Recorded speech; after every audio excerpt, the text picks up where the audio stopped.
नमस्कार, मैं हूं सोनिया और आप देख रहे हैं एक्सप्रेस न्यूज भारत। बोकारो जिले में हजारों मुकदमे को निपटाने के लिए नालसा द्वारा अंतिम मौका देते हुए लोक अदालत का आयोजन किया गया। नमस्कार, कैमरामैन दीपक कुमार के साथ मैं सच्चिदानंद मिश्रा। आज 2022 का अंतिम लोक अदालत नालसा के बिल्डिंग में है। मैं दिखाना चाहूँगा, ये बिल्डिंग को देख लिया जाए। ये जो है नालसा न्याय सदन बोकारो। इस बोकारो के अदालत में लगभग 44,000 केसेस पेंडिंग हैं और ऐसे केस भी अदालत पर बोझ बने हुए हैं जो बिल्कुल समझौते के आधार पर पूरी तरह से समाप्त किया जा सकता है। आपसी वैमनस्यता को अगर थोड़ा सा आदमी ध्यान दे और मिटाना चाहे, उसी के लिए यह अदालत लगाई गई है और इसमें न्यायालय की प्रक्रिया और भूमिका जो होती है वह अहम होती है।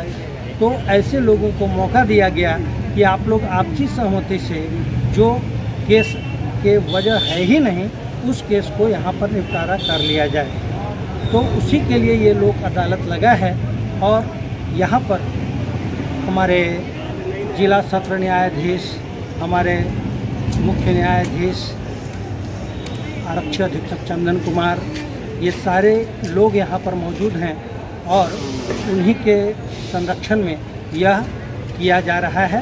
तो मैं आपको अंदर का सीन दिखाने ले जा रहा हूँ कि किस तरह से लोग आपसी सहमति से मुकदमे को निपटारा करते हैं। कैमरामैन दीपक कुमार के साथ मैं सचिन। आज बोकारो जिले में 2022 का अंतिम लोक अदालत का आयोजन किया गया। वैसे तो पूरे हिंदुस्तान में लगभग 22 लाख से अधिक केस हिंदुस्तान के सिविल कोर्ट में पेंडिंग चल रहे हैं। इतने केस अदालत में पेंडिंग होने के कारण न्यायिक प्रक्रिया में बहुत देरी होती है और लोगों को न्याय नहीं मिल पाता है। इसमें कुछ ऐसे भी मुकदमे होते हैं जो छोटे मोटे आपसी विवाद के कारण मामला अदालत तक पहुंच जाता है और तारीख पर तारीख चढ़ने के बाद अदालत में मुकदमों का बोझ बढ़ता चला जाता है।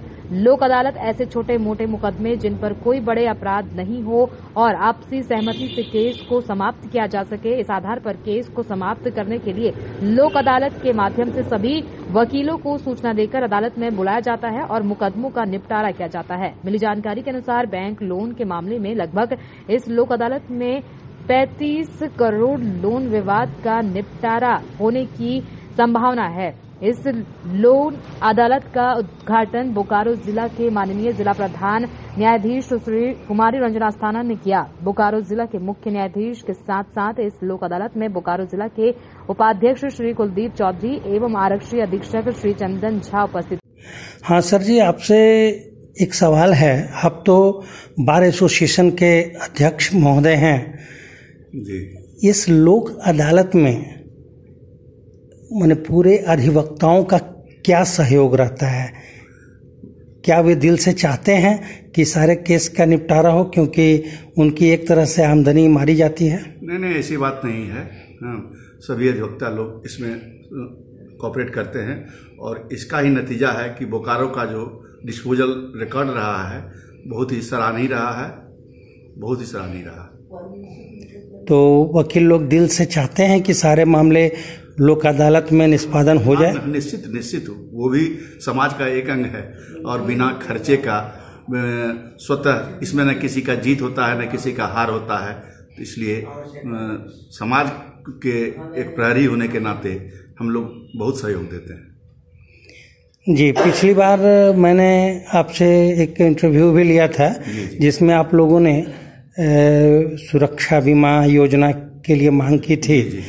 आपके मंत्री महोदय भी आए थे जी। उसमें क्या कुछ मामला आगे बढ़ा है?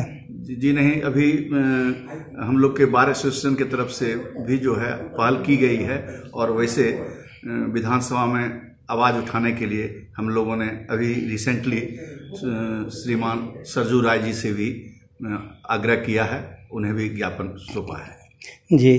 एक बात और जानना चाहेंगे, यहाँ जो लोक अदालत है वो साल में कितने बार होते हैं? देखिए, ये जो राष्ट्रीय लोक अदालत होता है ये तो नालसा सुप्रीम कोर्ट के गाइडलाइन से जो नालसा जो है उनके द्वारा डायरेक्शन होता है। वैसे लोक अदालत हर माह के अंतिम सैटरडे को, हर माह के अंतिम सैटरडे को लोक अदालत लगती है। आप अपनी ओर से जितने भी केस लड़ने वाले, मतलब जिसे मुवक्किल कहते हैं, उनसे क्या अपील करना चाहेंगे? देखिए, इसमें सबों को जो केस जो है कुछ झिझक बस एक पार्टी दूसरे पार्टी के पास नहीं मिल सकता है, तो ये एक माध्यम है। इस माध्यम के द्वारा अपनी जो मन में जो पीड़ा है आप कहेंगे और वो पीड़ा दूसरे पक्ष को सुनाया जाता है और तब दोनों को बात आगे बढ़ा करके एक बिंदु पर लाया जाता है और इसमें दोनों पक्षकार खुश रहते हैं। न किसी की जीत होती है न किसी की हार होती है। एक आखिरी सवाल और होगा कि क्या बड़े बड़े मुकदमे जैसे मर्डर हो गया, डकैती हो गया, इन सब का भी निष्पादन होता है लोक अदालत में क्या? जी नहीं। लगा है, इसके पीछे उद्देश्य क्या है? इसके कुछ पीछे महती उद्देश्य ये है कि ऐसे छोटे छोटे मामले जो कि अदालतों में बहुत समय से चल रहे हैं और उसमें सुलह की अच्छी गुंजाइश है, हाँ, उन सारे मामलों का निष्पादन त्वरित गति से किया जा सके। जैसा कि मैंने अभी अपने संबोधन में कहा था कि सस्ता और सुलभ न्याय सबके लिए न्याय, मेन उद्देश्य इसका यही है। तो इस यहाँ से जैसे कुछ मामले ऐसे भी हैं जो हाई कोर्ट चले गए हैं और यहाँ मतलब लोग परेशान हैं। माननीय उच्च न्यायालय में भी आज लोक अदालत की बेंच लगी हुई है और अगर पार्टीज तैयार हैं तो वहाँ भी उनके मामलों का निष्पादन त्वरित गति से कर दिया जाएगा। अच्छा, बोकारो जिला में खास करके बोकारो में लगभग कितने केसेस होंगे? नंबर ऑफ केसेस यहाँ टोटल पेंडेंसी यहाँ के की जो है तकरीबन 44,000 की है। हम उम्मीद करेंगे कि इस लोक अदालत के बाद जो है ये रैपिडली डाउन होगी। जी, तो इसमें जो फैसला हो जाता है उसके खिलाफ क्या कोई भी पार्टी, दोनों में से कोई अपील करना, ये अपीली फैसला नहीं होता है। दोनों पक्षों के सहमति से चूँकि फैसला होता है, इसलिए इस फैसले की कोई अपील नहीं होती है। और कुछ कहना चाहेंगे जनता से? जनता से मेरा यही कहना होगा कि लोक अदालत हर 3 महीने में, राष्ट्रीय लोक अदालत हर महीने के अंतिम शनिवार को लोक अदालत लगती है। अपने मामलों का सुचारू और सुगम सस्ते रूप में बिना किसी खर्च के निष्पादन लोक अदालत में आए और अपने वादों का निष्पादन करें। समय देने के लिए